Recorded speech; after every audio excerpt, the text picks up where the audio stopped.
Hello friends, स्वागत है आप सभी का हमारे इस यूट्यूब चैनल हिंदी साहित्य बाय पूजा पांडे में। फ्रेंड्स, आज की इस वीडियो से हम स्टार्ट कर रहे हैं एनसीईआरटी की बुक्स। तो सबसे पहले हम बात करें क्लास 10th की एनसीईआरटी बुक क्षितिज भाग 2 की। क्षितिज भाग 2 का पहला चैप्टर है सूरदास के पद। तो इसी पाठ में से हम पहले सूरदास का थोड़ा सा जीवन परिचय देखेंगे और इसके बाद जो 4 पद दिए गए हैं इस पाठ में, उन चारों पदों की हम व्याख्या देखेंगे। सबसे पहले हम बात करें सूरदास के जन्म की। तो सूरदास का जो जन्म है वो सन 1478 में माना जाता है और अलग अलग विद्वान जो इनका जन्म स्थान भी अलग अलग मानते हैं। जबकि एक मान्यता के अनुसार जो इनका जन्म है वो मथुरा के निकट रुनकता नामक गांव में हुआ था। दूसरी जो मान्यता है उसके अनुसार इनका जन्म स्थान दिल्ली के पास सीही में माना जाता है। ये जो है महाप्रभु वल्लभाचार्य के शिष्य थे और अष्टछाप के कवियों में सबसे ज़्यादा ये प्रसिद्ध थे। सूरदास जी अष्टछाप के कवियों में से एक थे। अष्टछाप मतलब उसमें 8 कृष्ण भक्त कवियों को शामिल किया गया था, जिनमें ये सबसे ज़्यादा प्रसिद्ध कवि थे और इनके गुरु का नाम था वल्लभाचार्य। ये मथुरा और वृंदावन के बीच गऊ घाट पर रहते थे और श्रीनाथ जी के मंदिर में भजन कीर्तन किया करते थे। इनके बहुत सारी रचनाएं हैं, जिनमें से 3 ग्रंथ इनके बहुत ही प्रसिद्ध हैं, सूरसागर, साहित्य लहरी और सूर सरावली। सूरसागर, साहित्य लहरी और सूर सरावली ये 3 ग्रंथ सबसे ज़्यादा लोकप्रिय हैं। जबकि इनमें से देखें तो सूरसागर जो है इन तीनों ग्रंथों में सबसे ज़्यादा लोकप्रिय है सूरसागर। इनका निधन 1583 में पारसौली नामक गांव में हुआ। आगे इसमें लिखा गया कि खेती और पशुपालन वाले भारतीय समाज का दैनिक अंतरंग चित्र और मनुष्य के स्वाभाविक वृत्तियों का चित्रण सूर की कविता में हमें मिलता है।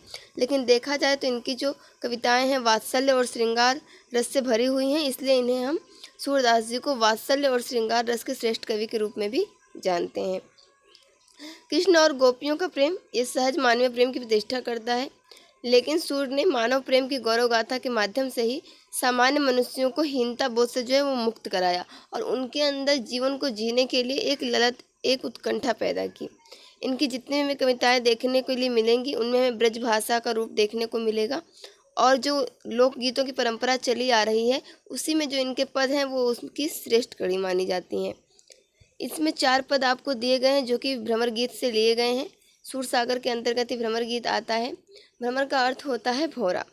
क्योंकि कृष्ण जो है गोपियों को 1 महीने का समय देकर जो है मथुरा जाते हैं कि मैं वहाँ से 1 महीने में वापस आ जाऊँगा, लेकिन वो वापस नहीं आते। स्वयं वापस न लौटकर वो अपने मित्र जो कि वहाँ मथुरा में उनके मित्र रहते हैं उद्धव, उनके जरिए गोपियों के लिए एक संदेश भेजते हैं, निर्गुण योग का संदेश, कि गोपियाँ जो है उनकी विरह वेदना शांत हो जाए और वो निर्गुण ब्रह्म की उपासना करें। लेकिन जो गोपियाँ होती हैं वो ज्ञान मार्ग की बजाय प्रेम मार्ग को अधिक पसंद करती थी।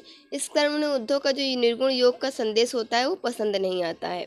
जब उद्धव जी जो है गोपियों से बातचीत कर रहे थे उसी समय वहाँ पर एक भौरा आ जाता है और यहीं से जो है भ्रमर गीत का प्रारंभ होता है।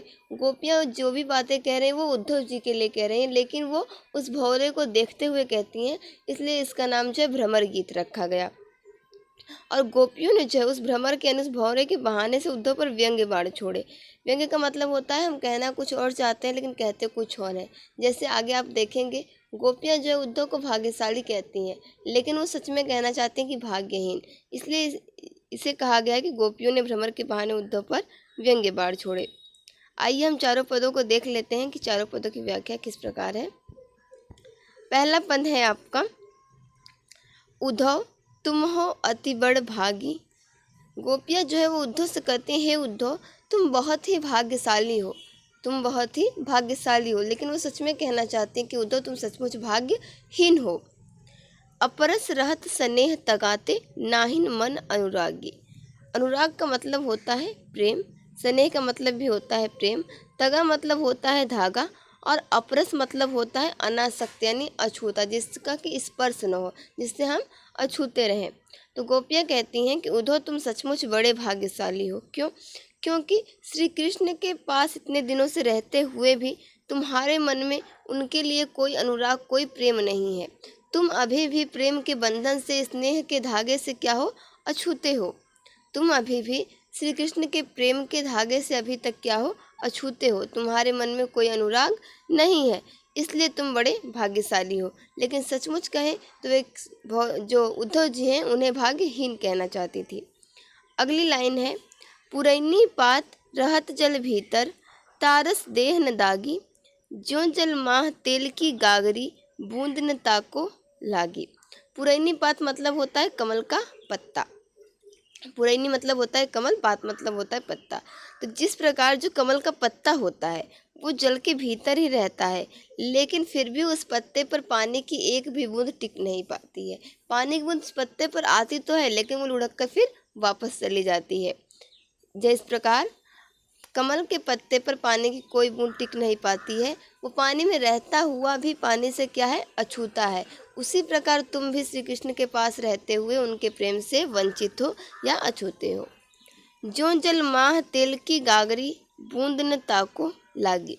अगर हम किसी मिट्टी के घड़े को, गागरी मतलब होता है मिट्टी का घड़ा, आप मिट्टी के घड़े में तेल भर लें, ठीक है, और उसके बाद उसको आप जल में डुबोएं, और जब वापस निकालेंगे तो आप देखेंगे घड़े पर पानी की एक भी बूंदें नहीं रहती हैं, क्योंकि उस तेल को सोखने की वजह से घड़ा चिकना हो जाता है और जो पानी की बूंदें होती हैं वो उस पे से लुढ़क जाती हैं। उसी प्रकार तुम भी श्री कृष्ण के प्रेम रूपी जल में रहते हुए भी उस तेल की गगरी के समान हो, जिस पर पानी की एक भी बूंद टिक नहीं पाती। उसके बाद अगली लाइन है, प्रीति नदी में पाँव न बोरियो, दृष्टि न रूप परागी। प्रीति नदी यानी प्रेम की नदी में वे कहते हैं कि तुमने प्रेम की नदी में अब तक अपने पाँव भी नहीं डुबोए हैं, ना ही तुम उसके रूप को अच्छी प्रकार भली भांति उसको देख पाए हो। सूरदास अबला हम भोरी, गुड़ चाटी जो पागी। गुड़ का मतलब होगा यहाँ पे गुड़, और चाटी मतलब होगा चीटी। भोरी का मतलब होगा भोली। सूरदास जी कहते हैं गोपियाँ उद्धव से कह रही हैं कि हम क्या हैं, हम भोली अबला हैं, और हम श्री कृष्ण से उसी प्रकार प्रेम करते हैं जैसे कि जो चींटी है वो गुड़ से प्रेम करती है, क्योंकि चींटी जब एक बार गुड़ को खाना शुरू कर देती है उसमें चिपक जाती है, उसका पैर उसमें फंस जाता है, तो फिर वह उससे बाहर नहीं आ पाती है।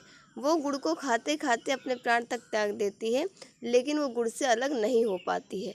तो हम भी श्री कृष्ण से उसी प्रकार प्रेम करते हैं, हम भी किसी भी प्रकार श्री कृष्ण से अलग नहीं हो सकते हैं। यहाँ पर आप देखेंगे तो श्री कृष्ण को क्या कहा गया है, जल कहा गया है, प्रेम रूपी जल कहा गया है। उद्धव को क्या कहा गया है, कमल का पत्ता कहा गया है, तेल की गगरी कहा गया है, और जो गोपियाँ हैं वो खुद को क्या कहती हैं, चींटी कहती हैं, और श्री कृष्ण को गुड़ कहती हैं। अगला देखते हैं, अगला पद, मन की मन ही मांझ रही, कहिए जाई कौन पे उधो, नाही परत कही। गोपियाँ कहती हैं कि हम जो कुछ भी श्री कृष्ण से कहना चाहते थे, हमारी मन की बातें, मांझ मतलब होता है भीतर, वो हमारे मन के भीतर ही रह गई। हे उद्धव, हम अपनी मन की बातें किससे जाकर कहें, हम अपनी मन की बातें किसी से भी कहते नहीं बनती। अवधि आधार आस आवन की, तन मन बिथा सही। बिथा मतलब होता है व्यथा या पीड़ा। अवधि का अर्थ होगा आपका समय, आधार मतलब आधार, आस मतलब आशा। उनके जो आने की आशा थी उसका आधार क्या था, समय ही था, जो कि हमने पूरा समय जो है अपने शरीर और मन से दुख और पीड़ा को सहते हुए बिता दिया। अवधि आधार आस आवन की, तन मन बिथा सही।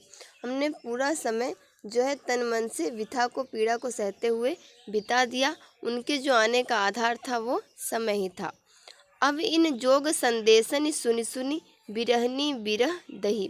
बिरहनी मतलब होता है विरह में जीने वाली, दही मतलब होता है जलना। अब आपके इस जोग के संदेश को सुन सुनकर हमारी जो विरागनी है वो और बढ़ती जा रही है। हम श्री कृष्ण के विरह में पहले ही जल रहे थे, और आपके इस जोग संदेश को सुन सुन के हम और क्या कर रहे हैं, और ज़्यादा विरह की अग्नि में जल रहे हैं। चाहती हुती गुहारी जितहिते, हुती मतलब होता है थे, उतते धार बही, उतते मतलब वहीं से, धार बही, धार कैसी बही, योग के संदेश रूपी। गुहारी मतलब होता है पुकारना। हम जहाँ पे अपनी शिकायतें, अपनी परेशानियाँ लेकर जाना चाहते थे, जिसकी पुकार लगाना चाहते थे, यानी श्री कृष्ण के पास, वहीं से अब क्या हुई है, योग के संदेश रूपी धार बही है। सूरदास अब धीर धरहि क्यों, मर ज्यादा न लही। हे सूरदास, अब हम धीरज क्यों धारण करें, क्योंकि प्रेम की जो मर्यादा होती है वो नहीं रही। क्योंकि प्रेम की मर्यादा होती है कि जब हम किसी को वचन दें, कोई बात कहें तो हम उसे निभाएं भी। लेकिन श्री कृष्ण ने ऐसा नहीं किया। वो कह के गए थे कि हम 1 महीने में वापस आ जाएंगे, लेकिन उन्होंने स्वयं ने लौटकर आपके जरिए योग का संदेश भेजा, तो इसलिए उन्होंने प्रेम की मर्यादा को नहीं रखा। तो हमसे भी अब और धैर्य धारण नहीं किया जाता। अगला पद देखते हैं। हमारे हरिहारिल की लकड़ी, मन क्रम वचन नंद नंदन उर, यह दृढ़ करी पकड़ी। हारिल एक पक्षी होता है जो कि अपनी पंजों में हमेशा एक लकड़ी को घुमाए रखता है, पकड़े रखता है। उसे लगता है वो कहीं भी जाए, कहीं भी घूमे, लेकिन उस लकड़ी को हमेशा पकड़े रहता है अपने पंजों में। उसे लगता है कि अगर उस लकड़ी को ये छोड़ देगा तो ये गिर जाएगा। तो उसी प्रकार कहते हैं कि हमने भी अपने श्री कृष्ण को उसी हारिल पक्षी की लकड़ी के समान पकड़े हुआ है। इसलिए वो कहते हैं कि हमारे हरि हारिल की लकड़ी, हमारे जो श्री कृष्ण है, हमारे जो हरि हैं, वो उस हारिल पक्षी की लकड़ी के समान है। मन क्रम वचन यानी मन से, अपने कर्मों से और अपने वचनों से यानी अपनी वाणी से। नंद नंदन उर यानी नंद के नंदन यानी अर्थात श्री नंद बाबा के पुत्र। नंदन का अर्थ होता है पुत्र। तो नंद बाबा के जो पुत्र हैं अर्थात के श्री कृष्ण है, और मतलब होता है हृदय। यह दृढ़ करी पकड़ी मतलब मजबूती से, पकड़ी मतलब पकड़ना। हमने अपने मन क्रम और वचन से, अपनी वाणी से श्री कृष्ण को अपने हृदय में बहुत ही मजबूती के साथ पकड़ रखा है। जागत सोवत दिवस स्वप्न दिवस निसी, कान्ह कान्ह जकरी। जकरी मतलब रटना। जागते हुए, सोते हुए, सपने में भी, दिवस मतलब दिन में भी, निसी मतलब रात में भी। जागते हुए, सोते हुए, स्वप्न में भी, दिन में भी और रात में भी हम क्या करते हैं? कान्हा कान्हा ही रटते रहते हैं। सुनत जोग लागत है ऐसो, ज्यों करुई ककरी। और आपका ये जोग रूपी संदेश सुनने में ऐसा लगता है जैसे कि कोई कड़वी ककड़ी हो। सूतो व्याधि हमको ले आए, देखी सुनी न करी। व्याधि मतलब होता है रोग। गोपियाँ उद्धव से कहती हैं कि हे उद्धव, आप हमारे लिए एक ऐसा रोग लेकर आए हैं जो कि हमने न तो कभी देखा है, न सुना है, और न ही कभी उसका भोग ही किया है। यह तो सूर तिन्हीं ले सौंपो, जिनके मन चकरी। चकरी मतलब चंचल। गोपियाँ कह रही हैं, सूरदास जी कहते हैं, गोपियाँ उद्धव से कह रही हैं कि ये जो योग का संदेश है आप उन्हें ही ले जाकर सौंप दीजिए, उन्हें इसके बारे में बताइए जिनके मन चंचल हैं, यहाँ वहाँ भटकते रहते हैं, एक जगह स्थिर नहीं रहते हैं। हमारा मन तो सिर्फ श्री कृष्ण के प्रति ही आकर्षित है, वहीं पर लगा हुआ है। पद संख्या 4 देख लेते हैं। हरि हैं राजनीति पढ़ी आए, समझी बात कहत मधुकर के, समाचार सब पाए। गोपियाँ अब उद्धव से कह रही हैं कि जो हरि यानी जो श्री कृष्ण है, उन्होंने अब क्या की है? राजनीति पढ़ ली है, अर्थात छल कपट सीख लिया है। और मधुकर मतलब भी होता है भौरा। यहाँ पर मधुकर से आप समझ सकते हैं उद्धव के लिए मधुकर शब्द का प्रयोग किया गया है। यानी उद्धव के योग के संदेश को सुनकर, उनकी सारी बात को समझकर, पूरा समाचार जब वे पा जाती हैं तो वे कहती हैं कि श्री कृष्ण ने क्या किया? अब राजनीति पढ़ ली है। एक अति चतुर हुते पहले ही, अब गुरु ग्रंथ पढ़ाए। गुरु का मतलब आप गुरु से भी समझ सकते हैं और जो भारी चीज़ होती है वहाँ से भी समझ सकते हैं। तो गोपियाँ कहते हैं श्री कृष्ण से, एक तो श्री कृष्ण जो थे वो पहले से ही बहुत चतुर थे, और अब क्या किया है उन्होंने? अब उन्होंने भारी भारी ग्रंथ भी पढ़ लिए हैं। बड़ी बुद्धि जानी जो उनकी, योग संदेश पठाए। और भारी भारी ग्रंथों को, भारी भारी पुस्तकों को पढ़ लेने से जान पड़ता है उनकी बुद्धि जो है वो बढ़ गई है, इसलिए उन्होंने हमारे लिए योग का संदेश भेजा है। पठाए मतलब होता है भेजना। उद्धव भले लोग आगे के, परहित डोलत धाय। आगे के मतलब पहले के लोग। हे उद्धव, पहले के लोग क्या थे? बहुत भले थे, बहुत भले इंसान थे। परहित डोलत, जो दूसरों का भला करने के लिए यहाँ वहाँ चलते थे, यहाँ वहाँ फिरते रहते थे। अब अपने मन फेर पाइए, चलते जो होते चुराए। श्री कृष्ण से कहिए कि वो हमारा मन जो है वो जाते वक्त जो चुरा कर ले गए थे, वो हमारा मन वो वापस करते होते मतलब थे। यानी मथुरा जाते समय जो श्री कृष्ण हमारा मन चुरा कर ले गए थे, अब वो उसे वापस कर दें। ते क्यों अनीति करे आपुन, जे और अनीति छुड़ाए। जो दूसरों को अन्याय से बचाने के लिए गए हैं, वो खुद ही अन्याय यानी अनीति अब क्यों कर रहे हैं? राज धर्म तो यह सूर, जो प्रजा न जाहि सताए। सूरदास जी कहते हैं, गोपियाँ उद्धव से कह रही हैं कि हे उद्धव, राजा का तो यह धर्म है कि वह प्रजा की रक्षा करे, प्रजा का कल्याण करे, ना कि प्रजा को सताए। तो श्री कृष्ण फिर हमें इतना कष्ट क्यों दे रहे हैं? वो जो जाते समय हमारा मन चुरा कर ले गए थे, उनसे कहिए वो वापस कर दें। तो फ्रेंड्स, ये थे चारों पदों की व्याख्या। मुझे उम्मीद है आपको समझ में आ गया होगा। इसके बाद आपके प्रश्न उत्तर हैं। अगर आपने इन पदों की व्याख्या को देखा होगा तो आप इन क्वेश्चंस के आंसर आराम से लिख सकते हैं। इसके बाद जो शब्दों के अर्थ है वो मैंने आपको व्याख्या करते ही बता दिया है, फिर भी आप यहाँ से इसे देख सकते हैं।